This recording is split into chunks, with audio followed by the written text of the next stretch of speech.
अर्को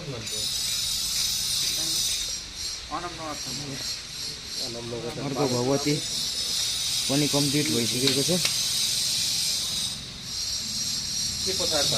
सुनेको जस्तै हो है, यस्तो छ।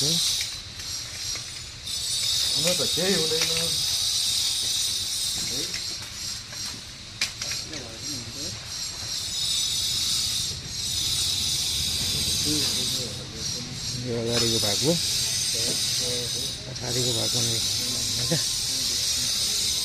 त्यो लगाएर पछाडिबाट चाहिँ यस्तो देखिन्छ।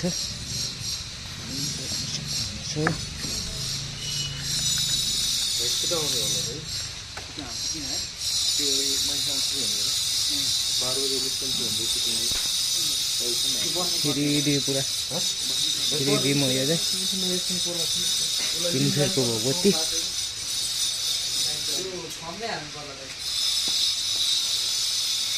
भिडियोलाई अन्तिमसम्म हेर्नु भएकोमा धेरै धेरै धन्यवाद।